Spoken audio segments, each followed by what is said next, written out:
What on earth is that? It's a Journey into Comics Network production! Tell me something, my friend. You ever dance with the devil in the pale moonlight? What?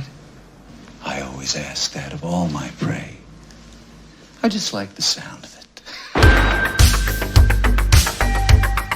Brought to you by the power of the Journey into Comics Network. This is the Journey into Comics podcast, the show that's 100% dedicated to everything nerd. With your hosts, the Podfather, Nate Phillips, the Podmaster, Brandon Stone, and the Journey into Comics Network stepdad, Tyler McLaughlin.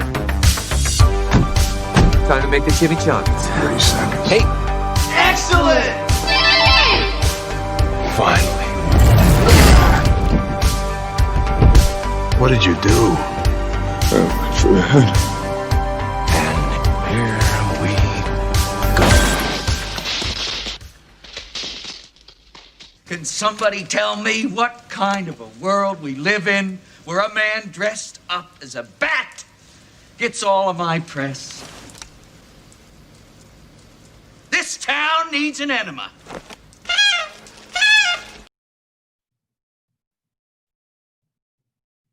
What's up, ladies and gentlemen? Welcome back to another episode of Journey into Comics. Today, it's Journey into Comics 312. I am your host, Nate, back with a smile on my face. Feeling much happier today, less sullen from our last episode. But, as always, today joining me, our favoriteest JIC crew. Welcome back, Brando. What's up? Not much, man. How you doing today? I'm here, man, and there's not really a whole lot new going on in my world, but, you know, just kind of rolling it through, man, trying to get through this crazy-ass year. We're almost there. We're almost there. And also joining us today, along for the ride of 2020, welcome back, our resident Patriots fan, TY. How's it going, bro? Well, hi there. Wow, he's very, I don't know what the word was. You were jubilant? Was that? I'm frustrated because not sexually or emotionally. I'm just technologically frustrated right now. Because if you're watching the video, you can see that I look somewhat more I'm a little more high fidelity today. High definition, as they say. HG City, USA. But now I don't know how to figure out my fucking audio interface that I had literally no problems with until like the last, 6 weeks.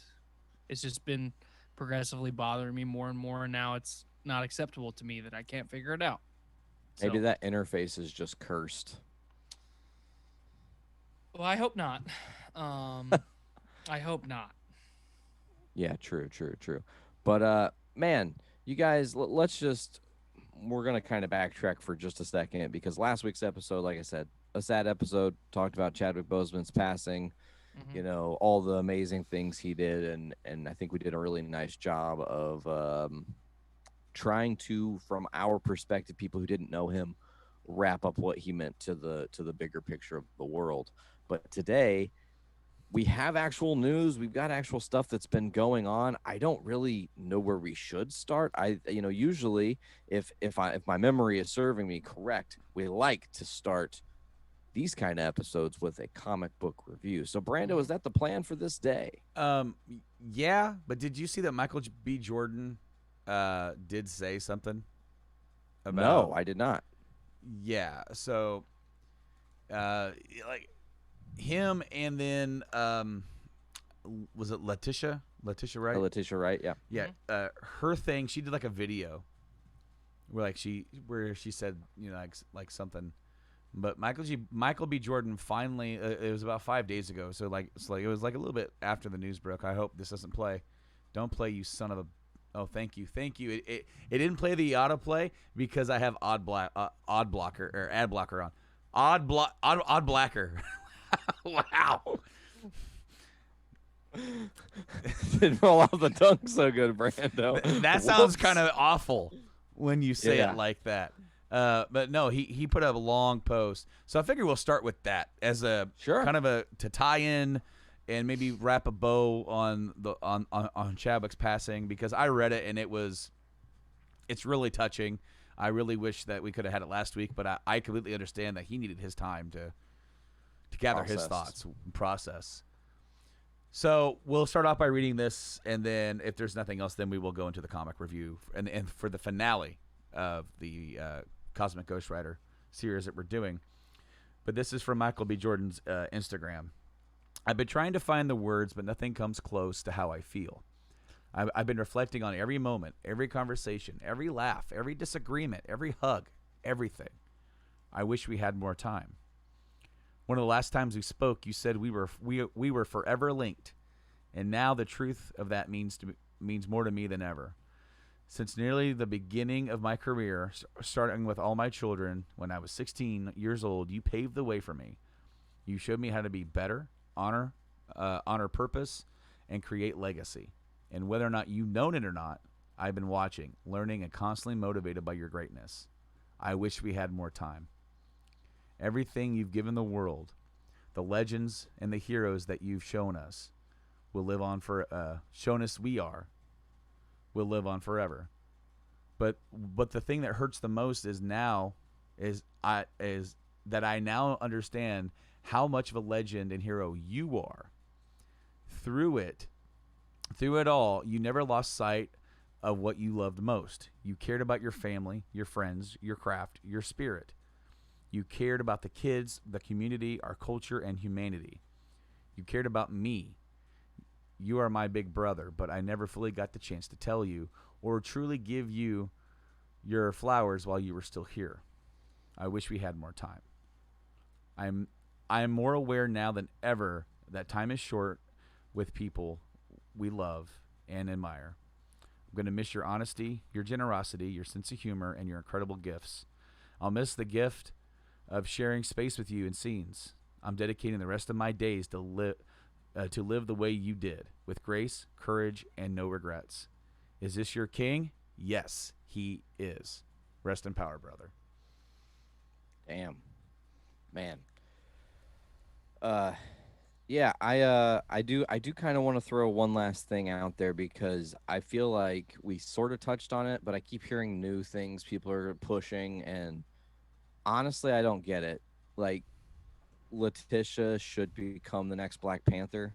It's the most sensible in all facets. It allows for females who have not been given an opportunity to feel strong to look even stronger. I mean, maybe certain people didn't resonate with Captain Marvel, because it wasn't really a movie that touched everybody. But I've also now been hearing, use the Infinity Stones, bring Killmonger back, and then make him Black Panther.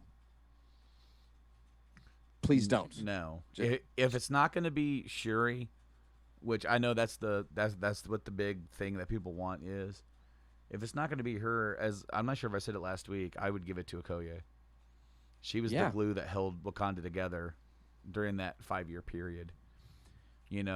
Just like in the comics where you could have, who's to say that like Okoye wouldn't even want it, but that's why she should have it. Shuri, she could have it, but she's kind of a different character. Which is fine. She could do great with it, or even great without it. And either way, you still have her have great moments of like going into that far plane. Imagine them doing that with Shuri and Chadwick, and like in the far plane. To have a brother sister moment, one last brother sister moment that would tie that in. I don't know. I feel like as of right now, we shouldn't be arguing or talking about it. It's clear that they have delayed the movie so that way they could rework the script and the story that they were going to come up with it. Mm-hmm. I think we should just kind of chill and let this kind of hit us, and let it kind of let ourselves come to kind of peace with it before we turn on our nerd radar about and get critical about what we want to happen, because what's going to happen is if we get too soaked up into what we want to see happen, they're not going to do it, and then people are going to get angry about it. And so I think we just need to chill out a little bit and just, you know, we'll all get through this together. Us as fans, them as friends and family, and then of course the people who are going to be putting the second movie together. Well said, Brando. Absolutely. I think it's time, guys. We'll shift focus off the sad, get into the crazy and wild world that is this cosmic Ghost Rider story. It's been a couple weeks. This definitely will be lifting. Yes, a little bit. Fully lifting. Although there is no Juggerduck, I don't think. No, I don't believe he is damn going to it. make any more appearances. So. No more Juggerduck. That you know what though, I do believe in my heart that Juggerduck lives within us all. Oh yeah, there's a little Juggerduck in all of us. Absolutely. All right, fellas. So we're gonna transition over to our comic. There we go. So I got our stuff up. And this is issue 5, I do believe. Yeah. The final issue of the main arc. Yep. Yes. Whoever has the little synopsis precursor, please feel free to catch our audience back up because my version does not have that. I believe the version I had of that was on my phone. The version that's on the computer, I don't have. Just 1 second, I'll get it pulled up here. Cool. Score. He may get to it before I do. Here I am. I'm doing all this stuff, and I'm like, I am not prepared down here. I got it. Cool. Ba, ba, ba, ba, ba, ba.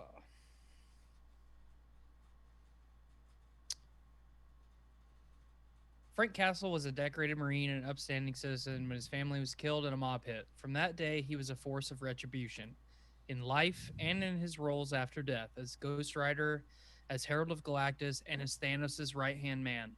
Then Frank died for real, but was unable to rest, knowing there was justice left to serve against the worst of the worst, Thanos himself. Traveling back in time, Frank decided to steal baby Thanos and try to raise him right.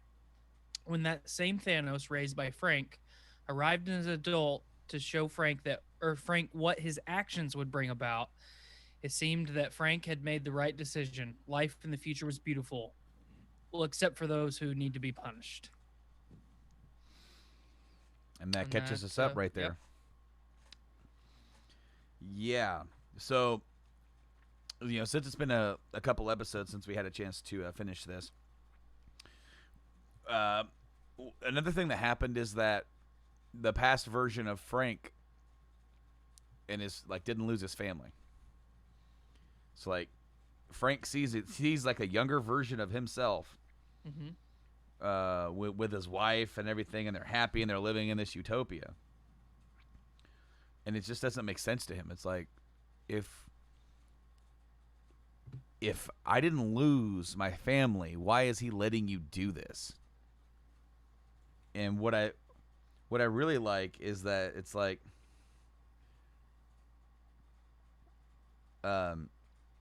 it's always you've always been this monster deep down. You just needed the right thing to let it out. Losing them didn't change you. It basically allowed you. But then it's like, I love in those moments. We talked about it here on the show before, that inner monologue that he has with himself. I've seen a whole mess of different. I've been a whole. It's kind of hard to read on my phone. I got to zoom in. I've been a whole mess of different things in my time. A son, a soldier, husband, father, widower, hero, vigilante, villain, vigilante, murderer, monster, devil. Technically, I was an angel once too, but I don't talk about that too much. Been a herald of Galactus, pawn of the devil, and everything you can damn well imagine. And there ain't an inch of me I ain't sold or broken, not a sin I ain't committed, not a day goes by where I don't think about all the people I could have saved or the things that I got wrong along the way. But if there's one thing I've learned in all my time, It's that it's okay to make mistakes as long as you only make them once. And I love it because because he's saying all these things while like he's on the ground and Thanos is like holding his hand out.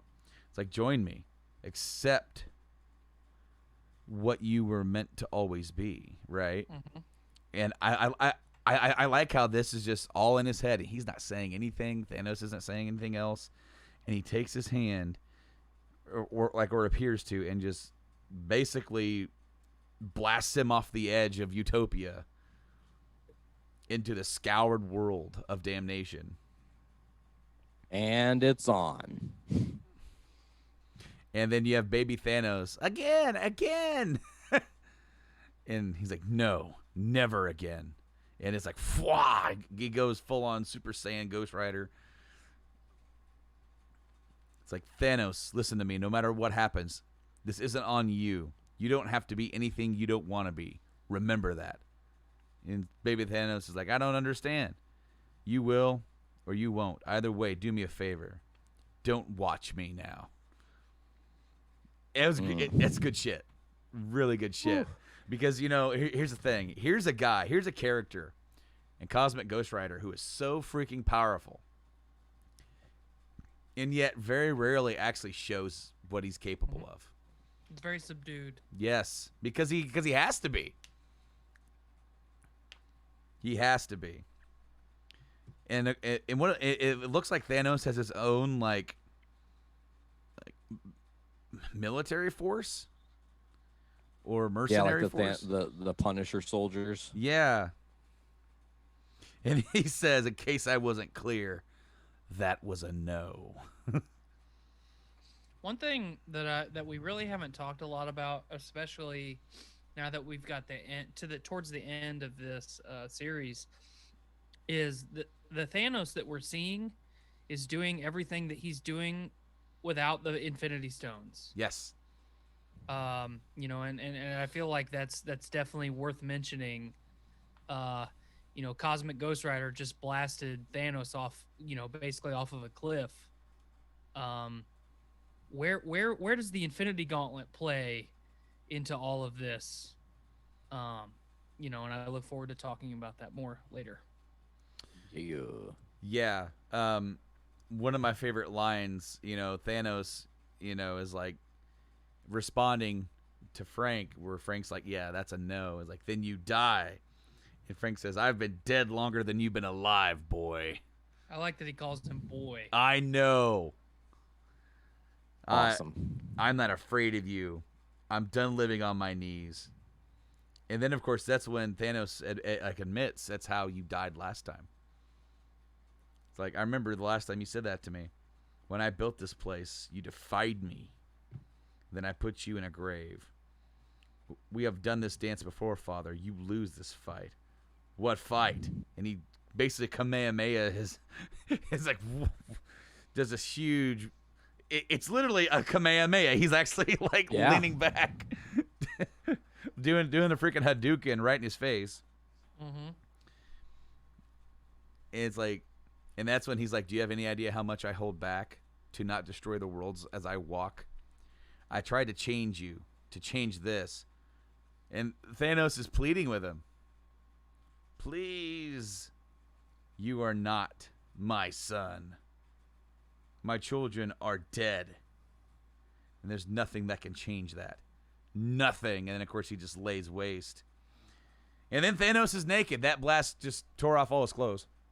Right. Well, yeah, and it decimated half of the city that they were standing in. I know.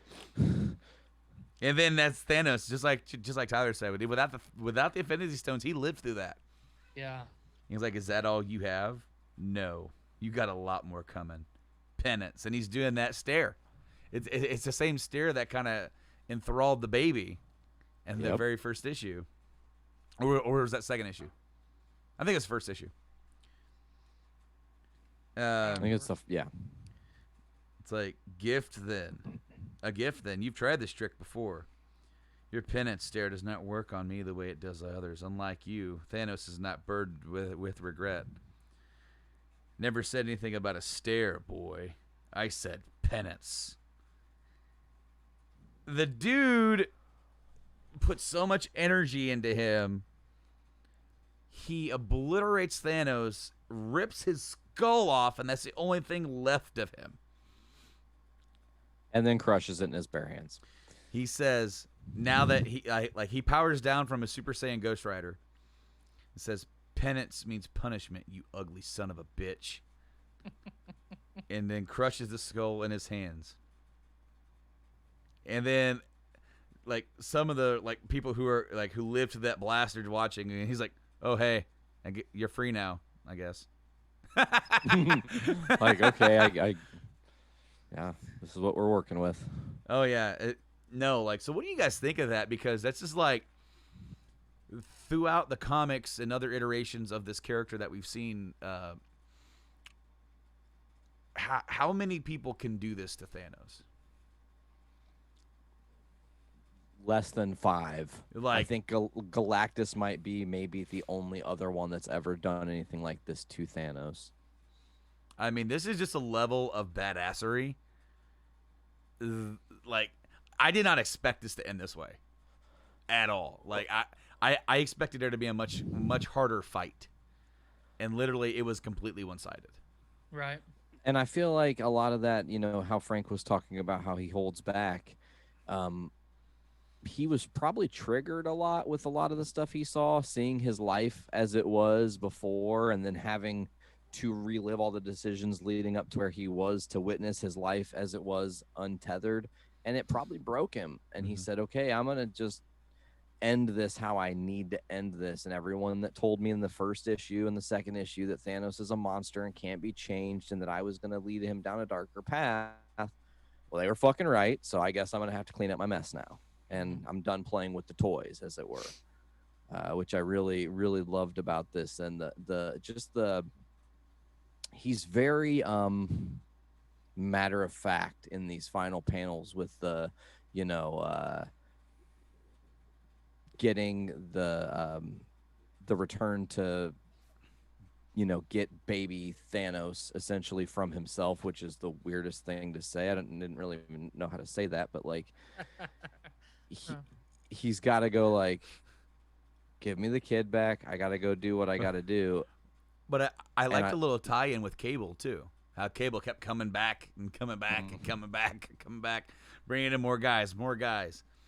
And then that this gal's like, are you him? Are you Frank Castle? More or less, yeah, I guess so. Who are you?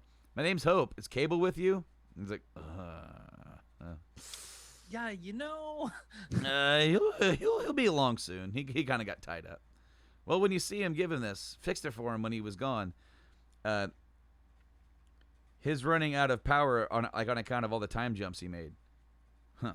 And then, so that's basically allows him to where he can now time travel to go where he wants to go. And then, of course, he sees Frank Castle, the gone through complete and utter shit of world and universe Frank Castle, and wife with baby Thanos, and she says, oh, Frankie's so cute. He's like, where'd you come from, little guy? Thanos says, Thanos has soiled himself. Put him down. Put the baby down and step away slowly. No, here, man, don't please don't hurt me. Don't beg. Don't ever beg. He takes the baby, starts walking away, and she recognizes him. Oh, and then he turns back and, like, has one beautiful look back at his wife and what was, and then turns his back to the reality of what is. And that was a really awesome one of my favorite lines. Shot. One of my favorite lines. He's walking with Thanos, baby Thanos, and baby Thanos is like, "You're taking me back to pit. You're taking me back now, aren't you?" I am. Then won't this timeline die? Yeah, it will, but at least they'll die with hope. Ooh, back to that issue 2 callback. That's some really cool, good writing. That, But it can also be played as a joke because Hope shows up 4 panels ago. Yes. Yeah. Yeah. At least she'll be there. Yep. Slide by 2, and then he takes Thanos back and lays him back down in the crib, and it was like he has more of that inner monologue stuff. I mean, this was just such a good series. I was not expecting with how the series started, I mean, when we read Kraven's Last Hunt, and it kind of had a little bit of it took a little bit to get going, and then it hit a peak, and then it kind of came back down a little bit. This was such a different story because it started off so zany and wacky, and then it got even more ridiculous, and then it got serious right there in like issue 4, and then issue 5 kind of wraps it up, and like a nice little bow, and of course. The inner monologue here is also just really great stuff. He says, I've been a hell of a lot of things in my time.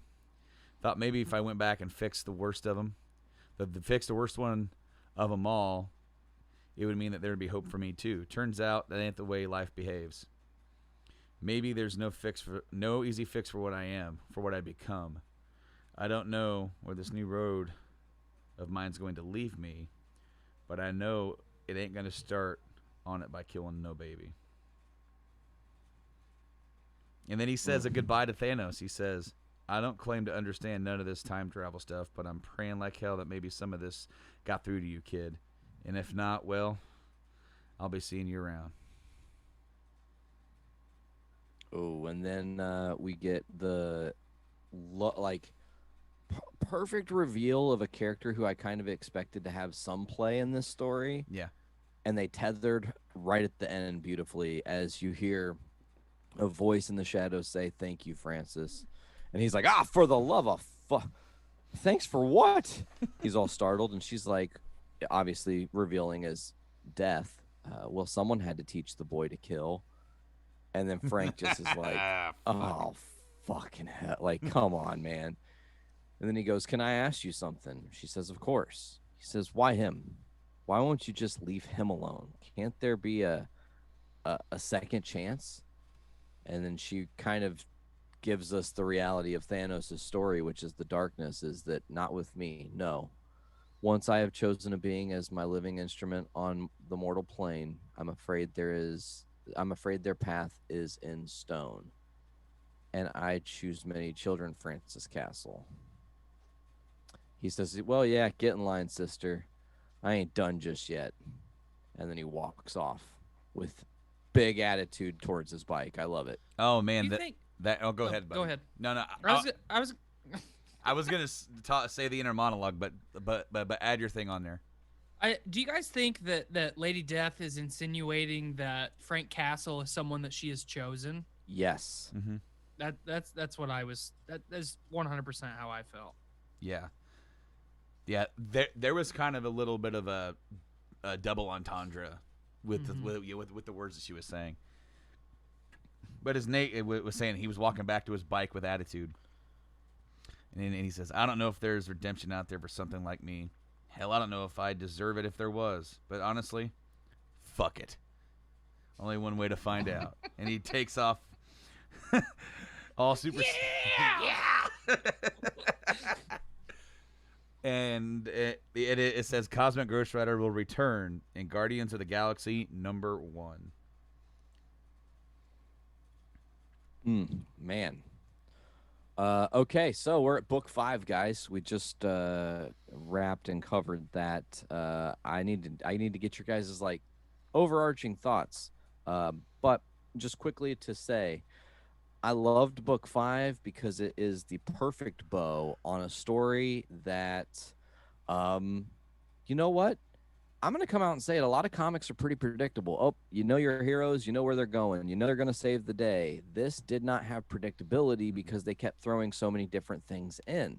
I mean, having all the different variations of the Guardians, having Cable doing all the time travel-y stuff, all those decisions led to a really fun story that kind of stands as a brilliant standalone that they could build on. And who knows, 25 years down the road, you might have somebody eventually who's played Frank Castle and they give him all these crazy storylines. And eventually we get a Cosmic Ghost Rider on the big screen.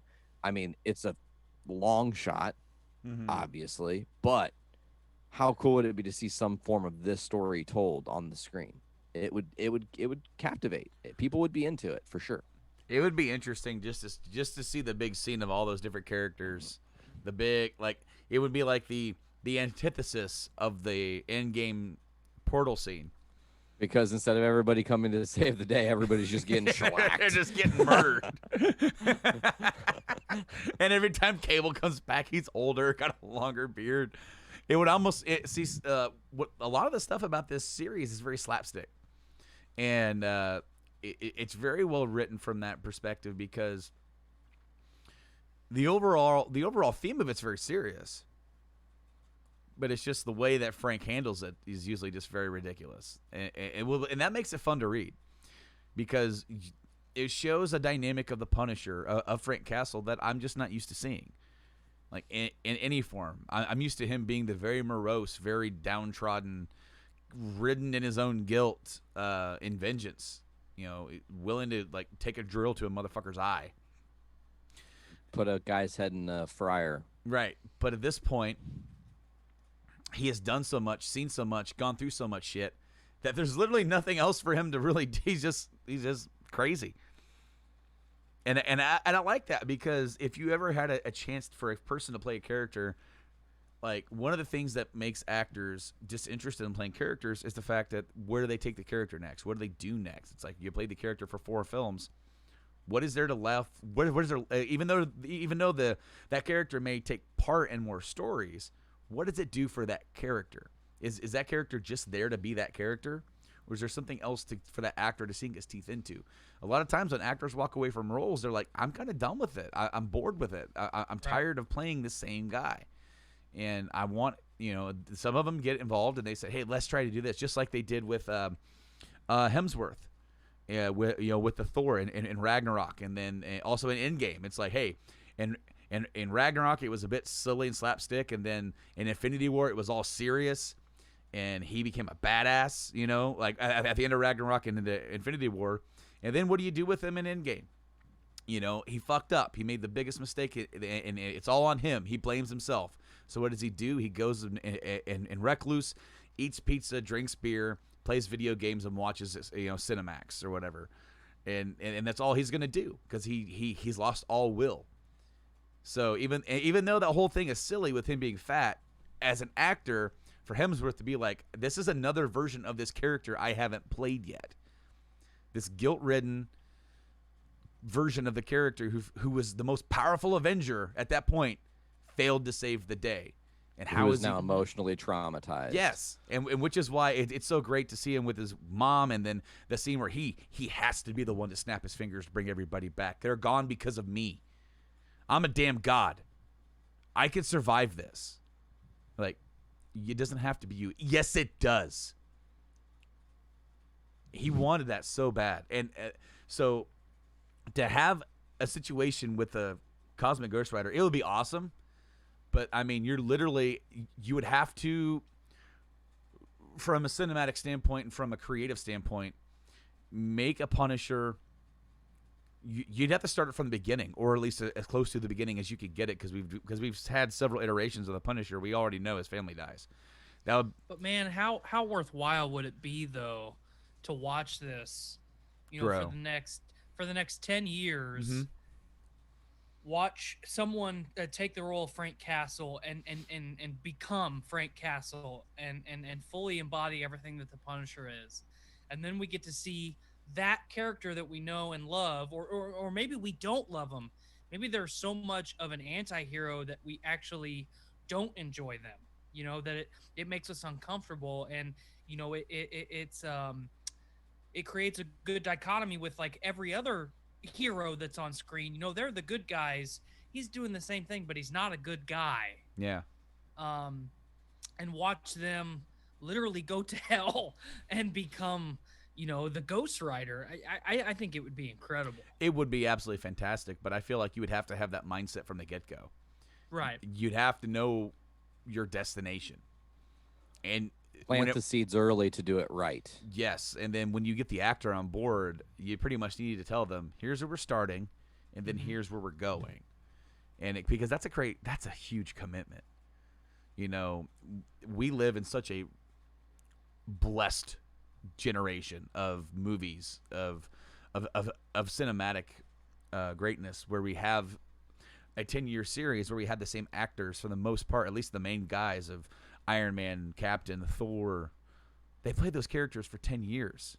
Right. In different crossovers, different shit. You know, seeing Robert Downey Jr. as Tony Stark go from where he started to where he ended. That is a journey that didn't really have a plan when they first started it. Didn't even know that was going to be the end until they started gearing up towards those two movies. That's how we're going to end it. So props to the freaking writers of those two movies, because they also wrote the Captain movies, and they were embedded, and they were along for the ride for who these characters were and where they were going. Right. Because if you were just to give it to a bunch of new writers every time, well, you have a show guy or like a producer says this is where we're going. It may not have the same feel because Endgame had so many callbacks to all their stuff that they were involved with. A lot of stuff you don't even catch the first time you watch it. Right. No, to get something like this told the right way would be amazing. And that makes me feel like it's not really going to happen. Maybe in like an animated form, it would be cool too. Do like a Marvel adult animated form. So, I'm not sure what else to say other than to kind of give our rank and move on to the next one, because because issue 5 is the end of this series, but there's a little addendum. If you get the trade paperback, the epilogue, if you will. Yeah. With Thanos Legacy #1, but what would you guys give this? Because me personally, I believe on the last episode we talked about story, art, and then overall, I guess is it. Man, story for this one. Man, I'm teetering because it's either going to be like high 4s or right up to 5 on all three. Because the artwork was so good, especially with the like the combat scenes, and consistently good. Yes. Yeah, with with those Kamehamehas. I mean, there's not much else to see other than that we haven't already seen. But the combat scenes were great. The story wrap up was again unpredictable because we didn't expect that to be such a big one-sided fight. We knew the fight was coming, but did not expect it just to be all him. Thanos didn't land a single second of offense. No. Zero. And that's what's so interesting about it. Like, but then the overall story of him realizing of this whole spiel of his, it was just misguided, and he can't do it. If what he's going to do results in this, he can't do it. And overall, even though it's it ends up being a non-story, and it ends up being a kind of a long what if altered timeline type deal, I feel like it was something that Frank had to go through. It's something that he had to settle with it himself. With everything that he has done, like he just said, he doesn't know. Like, he wanted to make, I don't know, peace or something, and he doesn't really know how to do it. And he thought this was the way, and then it kind of come to him. No, it's not. But I don't know what that is. But I guess we'll find out. Keep trekking on down the road. Yeah. Man. Yeah, I would say, you know what, 4.75 across the board. That's what I was gonna say. I don't need to repeat everything that Brandon just said because it's exactly what I was already gonna say. The combat was impeccable. The art throughout the whole series has been so bright and vibrant, and for me at least, when I think about anything that pertains to the Punisher or anything that pertains to the Ghost Rider, it's like, okay, I'm gonna see lots of blacks. As far as color schemes, lots of black, lots of white, and lots of red, orange. And this is not that. Oh man, it's the background skies and for some of these panels, like the panel where they're reaching up and getting ready to touch each other's hands, with that purple and orange, like that sunset. I was like, yeah, that's. Yeah, I mean it's flawless, and it's not. It's not typical comic book, just standard background imagery. So 4.75, I think, is more than fair. I mean, come on, this series gave us Juggerduck. Yeah. What I more mean, can you ask for? Final thoughts on this for me. I agree that the rating of 4.75 is fair. There is part of me though that does want to just it's a 5, mainly because of how much I enjoyed it when I wasn't expecting. Not to say that I thought it was like a bad pick or something, but this to me seemed like a risk doing Cosmic Ghost Rider. Either the story is going to be really good, which we found out it was. It also definitely had the possibility to go off the rails quickly, which it didn't. And that makes me really appreciate the overarching story. And, you know, we're obviously going to talk about the last book that really finally wraps everything up into a bigger picture. So, yeah, I'm just going to stick with 4.75 with you guys. I think that's a perfectly fair assessment for sure. So overall, like because the next issue is an epilogue and it doesn't necessarily tie into the story of this because that was done after this, I do believe, right? Yeah. What would you guys give the just on an overall single number for all 5 issues as like a series? 5 out of 5. I agree. Same. I agree. It's absolutely crazy. It's insane. It's funny. It's stupid. It is Also really clever with its callbacks and wittiness. very clever, very well written. Yeah, no, it somehow reaches a balance. I kind of echo Nate's sentiment. I knew nothing about this going in. This was something that when Tyler submitted it as a choice for us to do, I'm on board with reviewing about anything. I don't care. Like, we'll read it and we'll talk about it and review it.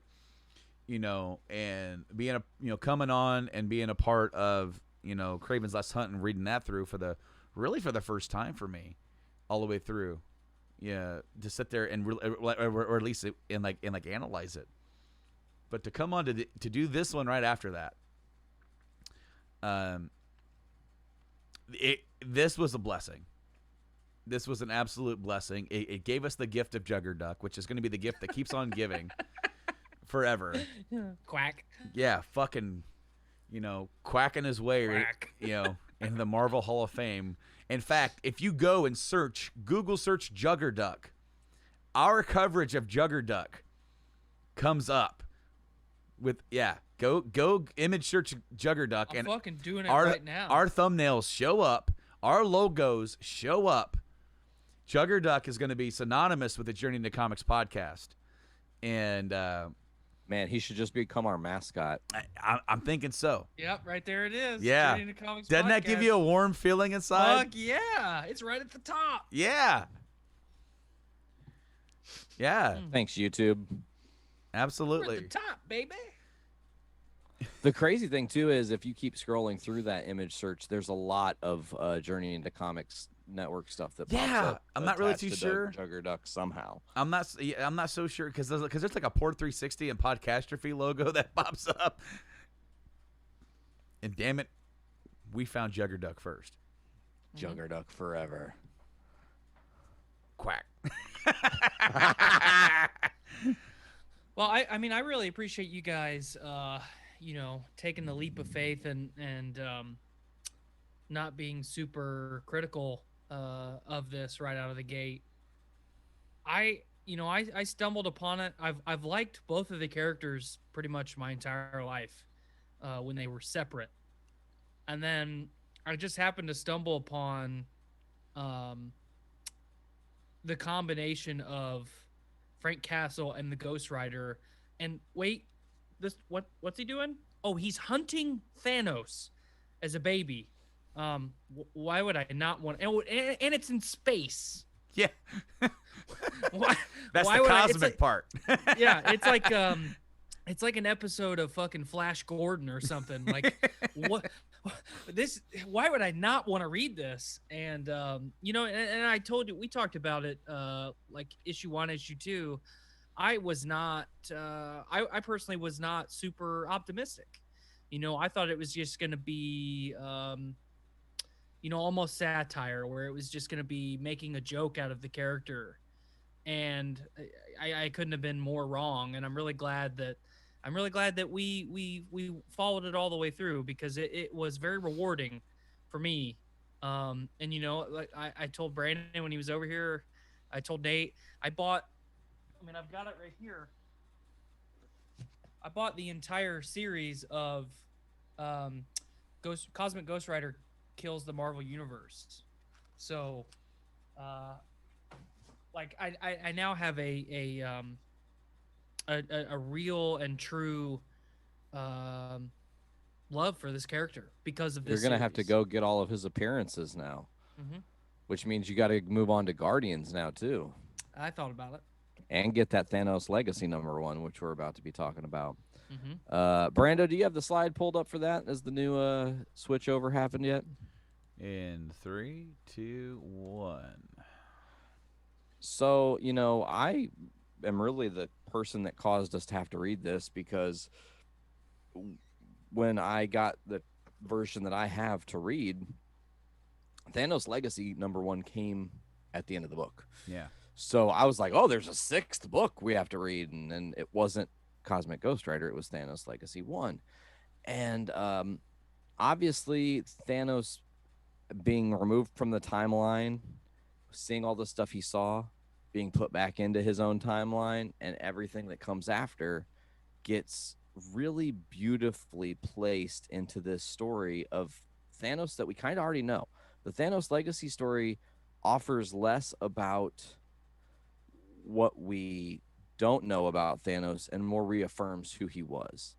And just to get right into it, I love how, first of all, the amazing cover of him standing with the statue of him between the versions of death in the universe behind him. Ugh. And it looks like a pool of blood in front of him, I'm thinking.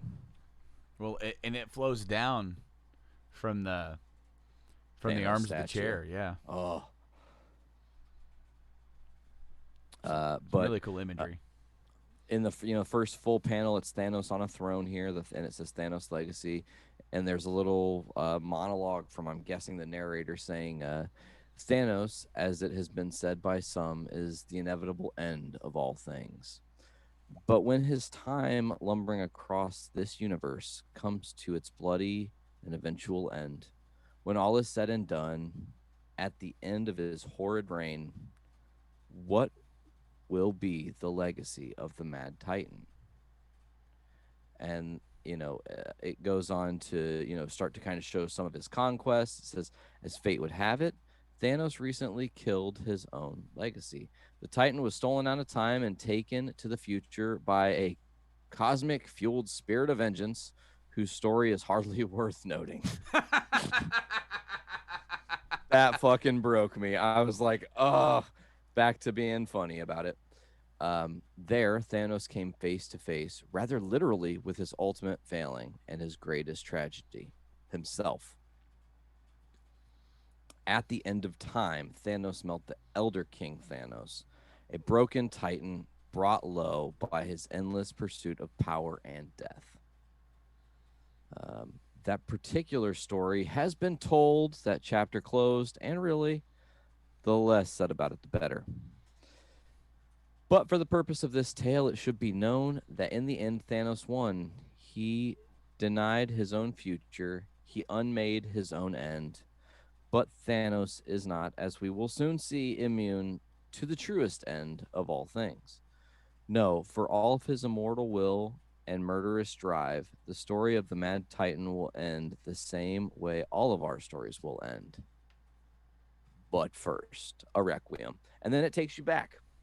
And you get to kind of see some of the stuff that happened. So I don't know if the audience who's viewing is able to see what's going to be page 4, which has got some pretty cool visuals. Thanos with Mjolnir and a very dead Silver Surfer. Yep.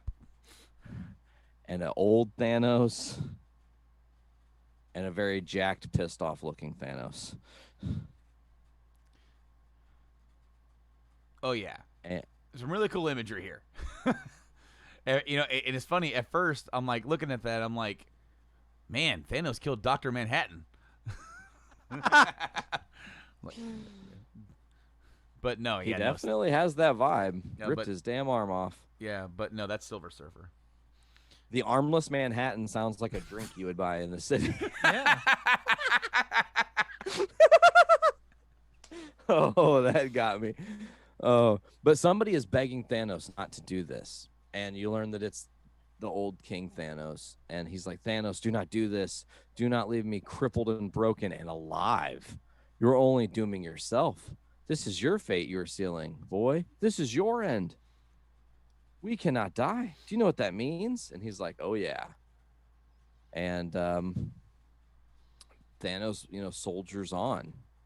Should we just keep kind of reading through what's going on here? Do you want to kind of skip forward, or No, I think we should keep kind of going on because so like this panel, this page is the last one that the audience is going to be able to see. I can't put up every page, guys. Sure. Not going to do that. As always with these comic reviews, I'm putting up the first couple pages to kind of give you a glimpse of what the art looks like, a little bit of where we're going with the story. But we'll continue on because the narrator takes back over. It's like, but he did not know what it meant. Not really. He swore to his future self that they would work until he was ash and bone to erase him. And Thanos meant it, as he means everything. But in the million lifetimes, he could not have known what course his actions would plot that day. Nevertheless, Thanos faced his end, and he turned his back on it, and he walked away. But where did Thanos go? How did he erase himself? Did the Mad Titan change his ways? Is it possible that his time in the future, the vision of the pitiful end of his pitiful end, cooled his vicious and tyrannical heart? Is there a chance that Thanos looked inside of himself and realized that after hundreds of years of single-minded devotion to death and disarray, that perhaps finally, after all of this time, he would finally rest? The answer, of course, is no. I love real quick here in this art that the people aren't seeing. They brought the Chitauri. Mm-hmm. So you're getting a little bit of a reintroduction to the Chitauri here, which I like. Instead, Thanos' quest to kill his own future began not with peace and inaction, but with a petty act of vengeful maintenance. I like that. Vengeful maintenance. Those are two words I've never read together. In the most horrid place imaginable. Las Vegas. And then, so we come into this panel. We get the reveal of what the most horrible place, or the most horrid place imaginable is. It's Las Vegas. We see Thanos beating the fuck out of Mephisto. And in the bottom right corner, this is one thing I will say that I do like about this, and I'm glad that we decided to read this, is in the bottom right corner of this panel, we get a little bubble that says Mephisto was trapped in a Vegas penthouse in Doctor Strange Damnation number 4. Is that what that says? Yep. Yep, number 4. So now it gives you an incentive to read another series. I like when comics do that. When they're tying into something else, they'll put a little thing in the bottom to let you know, hey, this kind of ties into this thing that happened over here. Go check that out. Yeah, I was like that. What the hell, Thanos? What has Mephisto done? I like how, of course, Mephisto is going to talk in the fucking third person. What has Mephisto done? Is this about Hela's upcoming nuptials? Because I had nothing to leave Frank Castle alone. Who? And like Mephisto is obviously fucking confused, but like you get this, like I got this overwhelming sense of, oh, he did make a difference. The moment that he said leave Frank Castle alone, so I'll let somebody else jump in there. Mephisto says, "Who? You heard me, devil. Leave him be, and you should be, and if you should need reminding, Thanos will be happy to." And he's stepping back into the portal. What did you say about Hela? Bloop. Check out Thor number 4 to find out more. That rhymes. I like it. Back on Chitauri Prime, back to the narrator, it says, and so, with this last petty and ultimately fruitless action, Behind him, Thanos set his sights once again on his destiny and how best to murder it. Upon his arrival to his native timeline and after assaulting the devil, Thanos became aware of the reemergence of the Infinity Stones, as TY had alluded to earlier. This, he thought, was how he would deny his future. With the gauntlet reassembled, the Mad Titan would break the hands of destiny and reclaim his fate.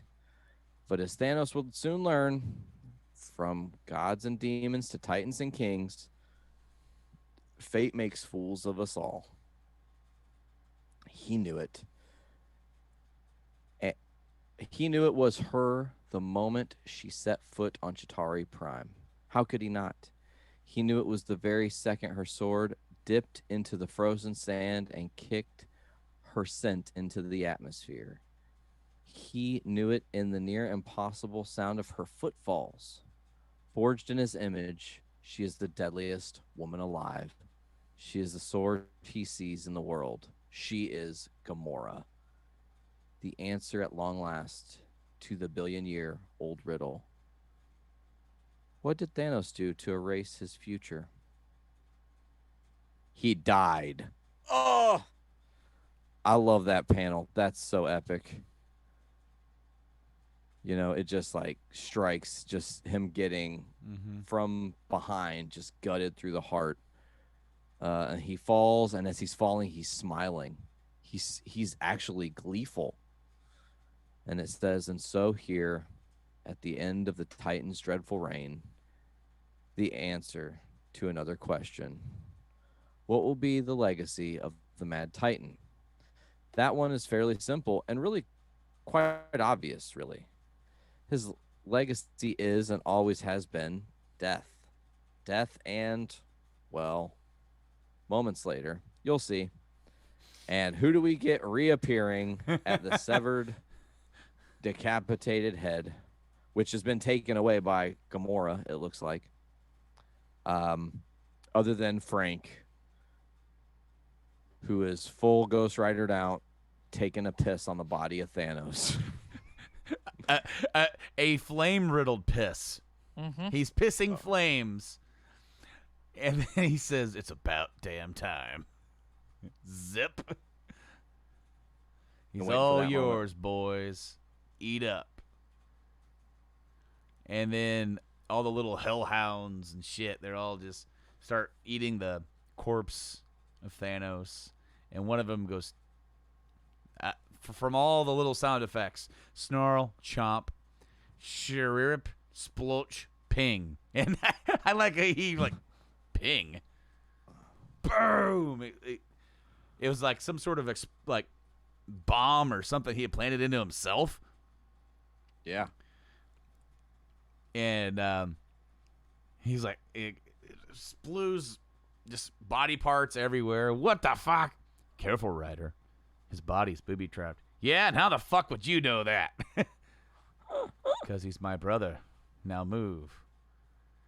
Ah. Hey, you're... What's that say? Eros? Eros, okay. Sorry, on my screen it almost looked like a bee, so it's like, hey, you're bros. I originally thought that it was bros until I zoomed in. I like it better as bros. I'm Frank. Most folks call me. I know who you are, Ryder. Everyone knows who you are. How did you know to be here? Same way you did, I imagine. I just felt it. I knew he was dead. Precisely. You're as connected to him as I am. Where's his head? Gone when I got here. Must have been taken by whoever set him on fire, I reckon. As he's the guy. He's the dude who just pissed fire on him. Right. Well, we need to fix that next. Or we need to find that. We'll need to find that next. And he ends up slamming this dagger. Brutal. Hey, not that I give a fuck, but what the fuck are you doing? Retrieving something before it sets off an end game that will burn this universe to the ground. I'm afraid my lost brother has a war wrapped around his heart. Oh, hold on. Nope, stop moving around. Wait, What could be inside an old dead piece of shit that would ignite a war? His will. Oh.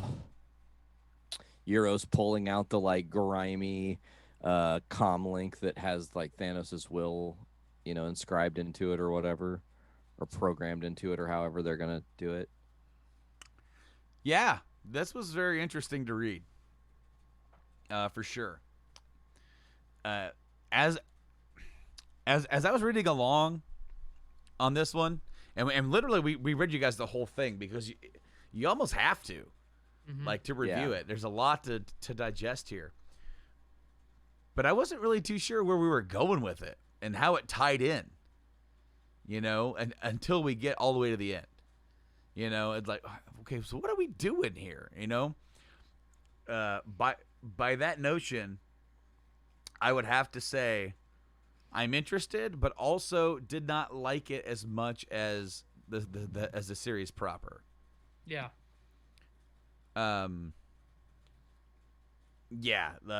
It was just as an epilogue to that story, it was a lot. Because I feel like it's a setting off point to tell a whole new story that only has like a nod and a wink to the other story. Nate, so what do you think? For sure.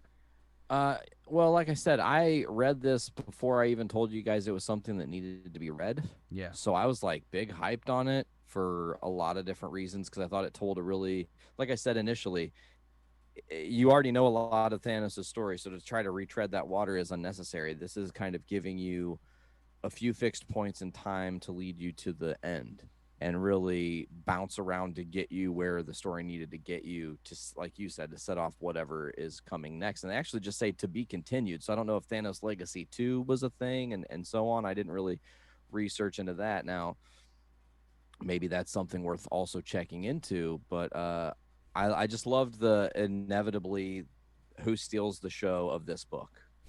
It's Frank. It's not anything that Thanos did. It's not Gamora killing Thanos. It's Frank showing up to piss on the body of a decapitated Thanos. Like, the fact that I'm even saying that steals the show in and of itself. No, it does. No, it does, and it does tie into the, into the other story completely, when he tells him, hopefully some of this sunk in. If it didn't, I'll see you around. And when he sees him next, he's pissing flames on his about time. No, overall, it was pretty good. A lot of cool stuff. Kind of, man, I'm kind of teetering on what I should give this. I mean, I'm gonna come out and just tell you my rating's a 4 because it's kind of its own thing. It does have a nice story. It is the start of a story while also somehow being an epilogue to a story. So It's 4. I do have more information pertaining to Thanos Legacy. Go for it. Thanos Legacy is a one-shot story drawn by Brian Level and written by Donny Cates. So therefore, like I like with Donnie coming in, he's able to tie it in pretty well. Mm-hmm. Yeah. So this is unless they decide different, this is essentially just a standalone story. It says Thanos Legacy aims to bridge the gap between the end of the last Thanos run, now commonly referred to as Thanos Wins, and the events of Infinity Wars, specifically the opening issue, Infinity Wars Prime. So this Thanos Legacy #1 is like, if you think of like the big man, what am I trying to think? Like when someone's doing like an investigation and it's like, okay, this guy's connected to this guy, and this the big guy's board connected with to all this. the little yes, and pins, yeah. They've got the red string that connects everybody. I'm a primate, so I don't know what that is technically called, other than the big board. But I think it's really, really unique, and I'm gonna give it a 4.5 just because of that. It is a stepping off point for multiple series, and it's not entirely necessary for the series that we just read, but it's very satisfying for me of that, or especially with that moment of you leave Frank Castle alone, and that happens right before Thanos dies. So it's like, man, this fucker knew he had to do this now. You know, it means something. Yeah. So, and you know, to go back to the art too, like especially with something that is so, like, you know, as far as contrast goes, the series that we just read is so different looking Yep. than this standalone issue. You know, it makes it easier to appreciate, I think. No, I agree, but I also like how when they bring Frank in, the art for Frank and everything it stays kind of true to what we've just seen as well. So, on art, I definitely give it a 4.5. I think story, I'd give it a 4 overall. It'd be about what, 4.25. I think that's fair for sure. Yeah. But yeah, a nice little tidbit, as you said. It kind of branches off a bunch of different little things. You could go back and read stuff that led up to it. That's something that in comic books is so hard, and that's why those little windows are really cool. Is to have complete continuity.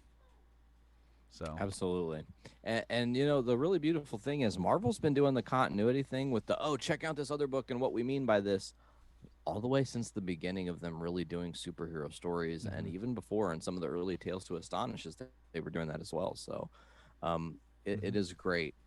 I will say I just saw a headline that just popped up that is Marvel related that I'm interested now. So I don't know if our audience knows this or not, Brando. I don't know if you know this, but singer Akon has announced plans for a $6 billion real-life Wakanda to be built in Senegal. The singer, I don't know if he alone or if he's got investors, are going to be essentially, it says this, mogul Akon is bringing Black Panther to life by building a city based on Wakanda.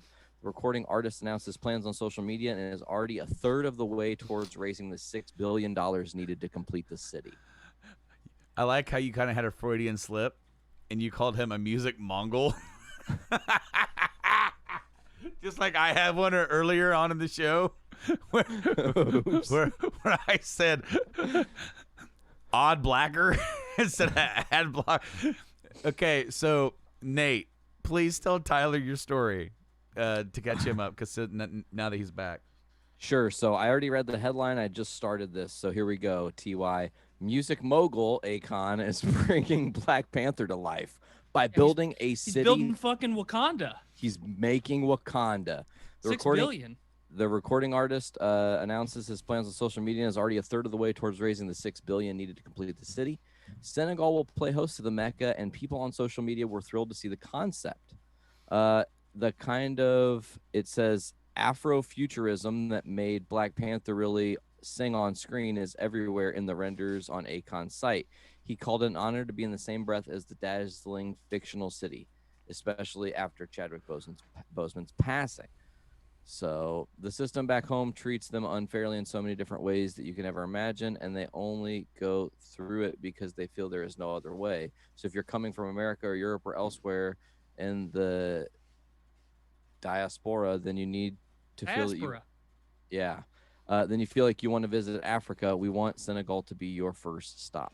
So, TY, when Nate started reading this, he had a Freudian slip and said Akon, music Mongol. He's Akon is the music Genghis Khan coming in to make Wakanda. He's invading mainland China or mainland Japan.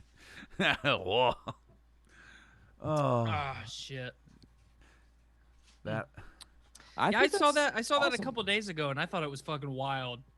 But you know, like Akon, since he hasn't done anything for a decade except do humanitarian aid in Africa and partner with people on like headphone manufacturer. Like the guy's got the money to do it, so why not? About it. I'm all about it. I thought Nate was having a stroke, and like normally I'm looking at myself on my little Zoom call just to make sure that I'm not looking like an idiot or I have something on my face or thanks anxiety. But I just happened to look down at Nate, and Nate was like, Sorry, I'm just Nate, are you okay? I am fine. Do you need an adult? Yes, I'm good. And unlike the bat, I am still, as far as I know, COVID negative. As that was a headline that kind of swept through this week. Not really unseen, but like, man, what a crazy few weeks for the nerd culture. We get the amazing news that the Batman movie is going to be happening. We get the awesome trailer. Everybody's jazzed for it. And then Robert Pattinson has corona. I guess it happened. They just started filming again. And then Yep. he went, and then he ended up coming down. So hopefully he can recover pretty quickly and get on, get back to work, and hopefully he'll be all right. I do know that The Rock came out and said his whole family was affected. And not with Robert Pattinson having it, but no. But they had it themselves. Yeah, context is key there. But there's a guy that I follow on YouTube. Is he a music Mongol? He is not a music Mongol. He's the guy that does streams and stuff like that. But I saw that he got COVID earlier on in the year. I can't remember when. We might have been on quarantine. It might have been right after quarantine. But 5 months later, so like about 5 months ago, or like he's still having complications. Who is? This guy, maybe it wasn't 5 months. Maybe it's like 56 days. 56 days since he's had COVID. I got to find it, and I'm hoping no auto things play. You said a streamer you watch. Yeah, occasionally. I don't really watch all his stuff, but he's done a lot of like Resident Evil stuff when the RE2 came out, so I watched some of his stuff for that, and have been entertained by him. And he put out like this little story up on his YouTube thing where he has pneumonia now, and he went and had to have an X-ray done on his chest, and it's in said his left lung is in pretty bad shape. Jeez. And that because of the severity, they're basically treating him like he's in the ICU, so he doesn't end up in the ICU. So he's on very, very aggressive treatment right now with steroids and all that jazz. So this stuff's nothing. Like a lot of people don't take it seriously because it doesn't affect them. Because Fox News tells them it doesn't affect them. Or that their kids are immune or whatever. But there's so many people that don't take other people's health important. They don't as long as they're okay, that's all they care about. And when you have loved ones who have had complications and died, or you hear like, oh hell, I hear yet that it's just the sniffles, or you just get a cold, and for some people that's all it is, and that's what's so crazy about this thing. It's like some kids, they just get a cold, but guess what? They're still passing around to us. Last night, me and my wife were sitting there watching the new Bill and Ted, which we need to finish. We didn't get a chance to finish it last night, but it's very good. No, I like it. I only have like a half hour left. Oh, nice. But she said that he sneezed earlier today, like right before bed, and since he's been in bed, he's sneezed and he's coughed a couple different times. And my wife is like, I'm at the point where I'm counting sneezes. Is it nothing? More than likely, sure. But with everything that we've read and heard and seen, for in some cases, this is what it's looks like in kids. Just like a little allergy thing, And that's why it's like, especially with the season changing and everything. You know, I wake up every morning now with like a stuffy nose, and I'm coughing and hacking up stuff out of my system, and I'm just like, I'm okay, Brando. You're okay. You're not dying yet. You know. But that's just what scares me, is that like, if somehow he picked it up somewhere, which I don't know how, is we have not gone anywhere to do anything around people with the kids, and but if I brought it home and he got it and now we all have it, well, I can't go to work. And they're not paying me for that whole period. They're paying me. I'm not even sure how that officially works, because I need to ask somebody who has gone through it. But Man, that's terrifying. Yeah, man. Yeah, you know, sorry to get kind of real here, like as we kind of gone off of that Robert Pattinson thing. I don't really have much more to talk about for today as far as news goes. News is a little light. However, there was something that I found yesterday that I think that you guys will enjoy, and that our audience, if you need to lighten up your day, go watch this video, because it'll definitely bring a smile to your face. And it is the one and only Gilbert Gottfried reading the lyrics to WAP. Oh man, that made me so happy when I found it. And somebody on Twitter, I think it was the former Renee Young, she said, I just saw this. And I'm like, I have to see this. So I went and searched it, and I found it, and it was on like a Sirius XM thing. And he's just there, and he reads like the whole first verse. And it's amazing. I also found a crossover, a mashup, if you will. I'm a big fan of mashups. There's some guys. Is it him and Ben Shapiro both? Okay, so it's a mashup. The music is "Devil Went Down to Georgia." Okay. And the lyrics, the vocals are WAP. And they even put little snippets of Ben Shapiro in every once in a while. And You need to send this to me. Once we're off air, I'll screen share it and let you guys hear it. Okay. Sounds like a good because deal. I can't play it here. I'm not going to steal from the guy. I'm not going to do that. I want you guys go look up DJ Cummerbund. He is one of the most awesome mashup dudes. Every single thing that he's done is absolute fire. He has an unhealthy obsession with Macho Man Randy Savage, which is awesome. Oh yeah. He just puts randomly in his mashups. Ooh yeah. It just he even got like Mean Gene Okerlund before he died to do like his little like announcement thing for in front of all his videos. It's like Mean Gene saying DJ Cummerbund. It's like, nice. Man, no, go watch that, because that was like, every once in a while he'll put up one that I'm just not really into, but there are sometimes he puts ones up. I'm like, I don't know how he got these two to go together, because sometimes the mashups are just taking the same, like songs that have the same BPMs or similar, and putting them together. This guy actually made it to where, and he creates custom little he changes the vocal things for it to co-align with the other parts of the song. And then it's crazy as shit. Awesome. Go check that shit out. But I got nothing else, guys, from my end. I don't really have anything else either, guys. I mean, as far as the Nerd World stuff is concerned, there's kind of an impasse happening. We've had some tragedy news. We've had some delays and stuff. Delays are still happening. Yep. We have now officially the model for what could be how we get to see Black Widow. Mulan officially. You mean like being in 3 months? Well, yeah. I'm not going to pay correct. them $30 to watch it. I'm going to wait till February. But what I'm saying is that we now see Yeah. how that works on the service and what they're telling people. They made $200 million from Mulan. So, For just really? I mean, that's the number I read. I'm not sure if that's just straight from Disney Plus, but That's damn impressive. that I had heard. I've heard that number thrown around, that like they made $200 million. So it was like, yeah, that's the way that they're going to do it. But the way that, here's the thing, the Bill and Ted thing, right?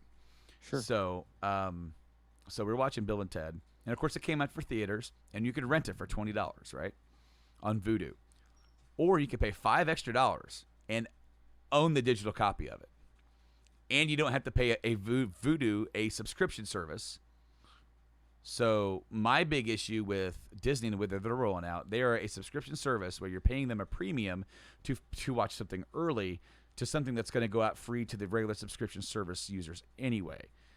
Eventually. With Vudu, it's in there with my other digital collection, and I don't have to pay them extra for it. Also, I was able to get a triple pack for $35 and get all 3 movies in 4K. Oh, Bill and Ted's Excellent Adventure, And Bogus Journey, yeah. and then Face the Music. That's awesome. So it's like, I see what they're doing. I don't like that. It's in a. It shouldn't be. I just don't think that. I mean, I get it. I get how that's how we got to do it, man. Disney's going to do it their own way, and they're going to make their money. But I'm already paying them $7 a month.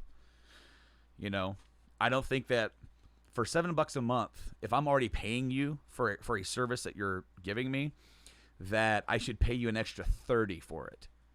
I can understand maybe some more. I'm not going to be like a complete guy over here that's just going to be like, I want it for free.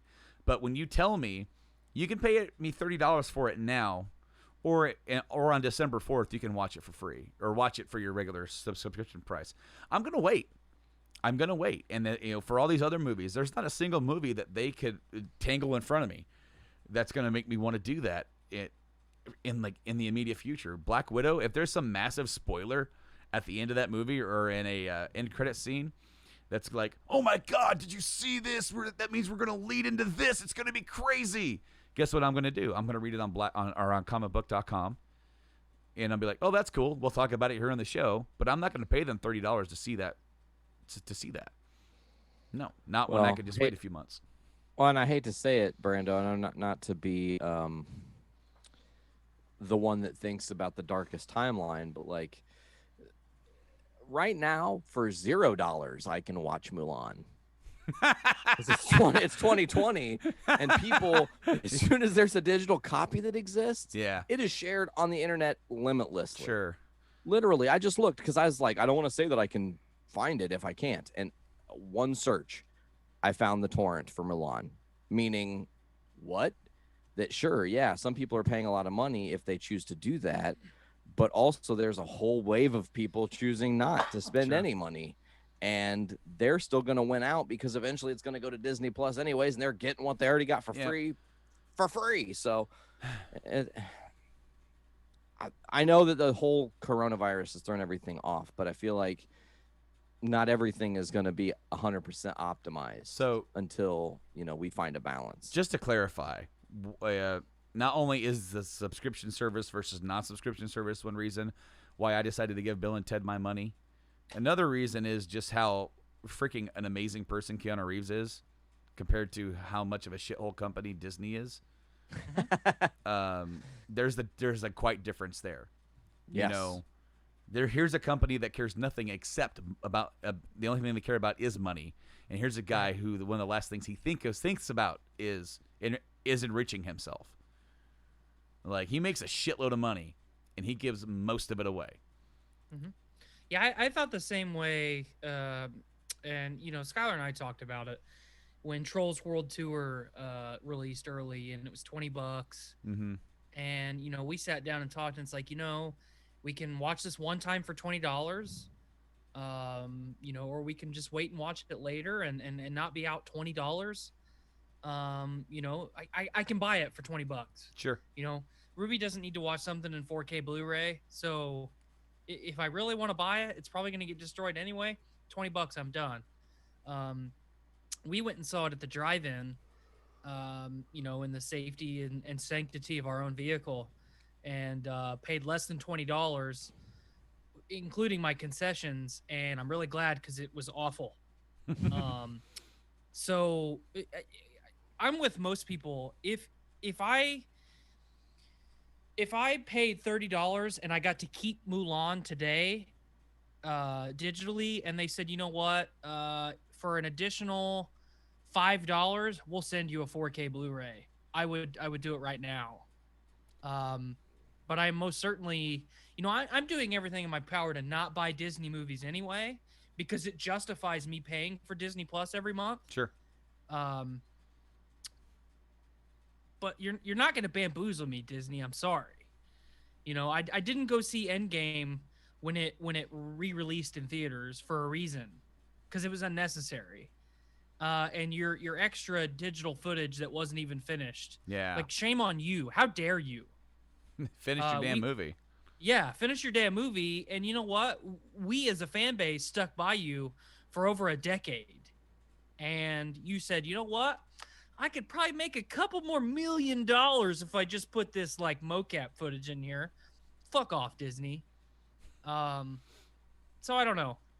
For as far as Mulan goes, my household for sure will be waiting until it releases for free because I ain't paying $30 for Mulan. I've heard it's great though. I've heard great things. Same here. I've heard it's good, but knowing that it's coming out in December, I can wait. We already waited this long, and I can wait a little bit longer. It's the same thing with Black Widow. If this were Black Widow being released right before Endgame, I would be anticipating to see it, but it's not. She is dead. Spoiler alert: she's fucking dead. She's fucking dead, bro. My hope She's is dead ski. I know that Natasha has been like the Widow. I don't think they ever officially called her Black Widow ever in the MCU officially. It would be a really I don't quote me on that, but I don't know they ever used Black Widow. It's always I'm just Natasha trying to remember. or Agent Romanoff or whatever. But it would be a total swerve if the end of the movie is that it's not her that is the Black Widow and it is Yelena who's one of the other main female leads, and Scarlett's kind of tossing the baton to her. That's what I hope is going to make the movie better and different is if they do that, because like you said, Brando, she's dead. What's the point of telling the story that we don't need now that was going to be more impactful if you would have told it before Endgame? Dude, it would have She's made dead, bro. It would have it would have made Endgame just that much more feels, man, because she would have, like, this whole time it's like, they need to have a big female hero character get her own movie in the MCU because we had like 10 years of movie that was just devoid of it. And then they bum rushed Captain Marvel in to do her own fucking movie, and then they bum rush her into Endgame to have a few spots at the end where if you would have told the Widow movie, which is just like Ant-Man, told before Endgame, lead into Infinity War, and you would have been like on board, especially since Endgame has a lot more Natasha in the movie, and she's very, very key to them succeeding because she has to fucking die. And then you as a fan, like, we just saw her movie. She just had her own movie. And we thought maybe we're not getting a sequel now. I can't believe we're not getting to see she's dead. And then we were like, but wait a minute, can't we use the stones? And Hawkeye's like, you can't use the stones. Go talk to the red guy. You take your hammer, you go talk to him. I'm like, no, we can't do it. So real quick, when you were doing that voice, like oh no, your microphone is doing some modulation. Oh no. To where Movies. You remember when we were kids and we had like the alien voice modulators? That's what you sounded like in my headphones. Yeah, and it was great. So I hope the recording caught that. I don't know. Because not only do I want it, I want an audio clip of that for myself for reasons. But every person that listens to this podcast deserves it. They deserve to hear what Nate and I just heard. Oh, dude. I just, you know what? I'm just. Black to Black Widow. I did it again. Black to Black. In regards to the movie called Black Widow. Yeah. I just want to see David Harbour, to be honest with you. Yeah. I want to see Russian Captain America do Russian Captain America shit. Watching Stranger Things, I realize he is like my spirit animal. Yes. If I could say that without sounding offensive to what people think that's whatever. I identify a lot with that man, even though I'm not the guy that's drinking himself every morning and just when I see him rolling in to that police station, first thing is tired. Like, mornings are for contemplation. I'm like, that's me right there. With a donut in his hand. Like Joyce called 7 times. I'm sure she did. And then she's in there and he's like typing up the report. But yeah, I as much as I like Scarlett Johansson, and Nate and I have been talking about the Black Widow movie, for almost a year now at this point. Mm-hmm. And obviously our enthusiasm with the movie has ebbed and flowed, and at one point when they first released that trailer, I during the podcast I said I have not been excited to see this movie up until this point. And I maintain that I am excited to see it. If they released it in theaters today, and I could go tomorrow and see it, I probably would cruise up to the movie theater. And if there was 8 cars in the parking lot, I would go in and watch it.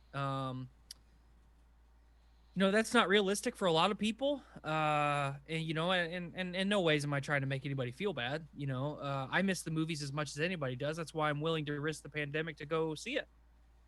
But I totally agree with everything that Brando said. This movie should have been released 3 years ago, or 2 years ago, or somewhere prior to Infinity War and Endgame. I love that you brought up Ant-Man, because how perfect would it have been to have one summer Black Widow, the next summer have Ant-Man and the Wasp, and it just make total sense. Well, I mean, Ant-Man and the Wasp was released after Infinity War, right? But set before Infinity War, and it was to the point where they did the after credit scene that they didn't work. That's one way that they worked it in, by not working it into the movie. They worked into the after credit scene or in credit scene, to where he got stuck in there, right? And that's how he ends up. That it flows right in. You could have Black Widow in the Captain Marvel spot right before Endgame, because we just saw Infinity War. We can take a step back to before Infinity War, because everyone's going to rewatch Infinity War before we go see Endgame anyway. But just like Captain Marvel went back to the 90s to set up that whole shit, to then come forward and have it it's like, back in the 90s, I give you this beeper, and it's like, oh, okay, cool. It was a cool moment for the end of Infinity War for us to get excited about for a second, and then the reality wasn't anywhere near to what I feel like the payoff was. But I just feel like having a movie that focused on her to get you really more invested into her from where you already were, and then to set up okay, now we know where she's at, and then she went to Infinity War, and then we rewatched Infinity War to see her track on that. Now we're going into Endgame, and then it's almost like this weird trifecta trilogy for that character. Well, you got to think too, her character was so important to Civil War. Yes. And Scarlett Johansson did such a good job. She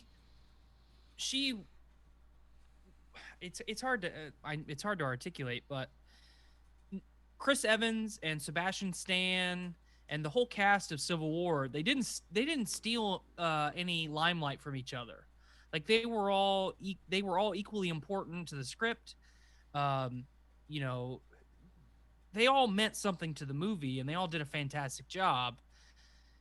If you took Black Widow away from that movie, it would be an entirely different plot. Yeah, it would have to be. And then moving forward, her character, it's just important. Ever since Age of Ultron, her importance to the narrative increased, and then all at once it went away, and then all at once it came right back. Yep. So it feels like to me, especially when we put it under a microscope and dissect it, where Captain Marvel was forced into in the timeline, the Black Widow movie probably was already there to begin with. And then, we've got this uber powerful character, and it's Brie Larson. Everybody likes Brie Larson. Let's fuck it. Let's put her right here. Well, they were trying to. Whedon tried to shoehorn Captain Marvel into Age of Ultron at one point, right? And it just there was too much going on. We were introducing Vision and doing all this other stuff that it was too much. And so, like, I don't agree with shoehorning, because here we were going into Endgame, and you have Brie Larson playing a character who she doesn't understand yet, and it's very obvious if you watch the movie Captain Marvel and then go into Endgame, she doesn't really act 100% the same for both of them. Mm-hmm. She doesn't really know exactly what she's doing yet with this character, or what she's doing as a professional. Oh well, I mean, you said that, not me. Come and get me, Brie Larson. This is America. I'll take my shirt off and I'll fight you. Hopes that she'll take her shirt off too, or no. We can't say that. Okay, Wow. I just wanted to make sure that we were on the same level, because I didn't think we could say that. I checked the R&D. I am challenging Brie Larson to Thunderdome.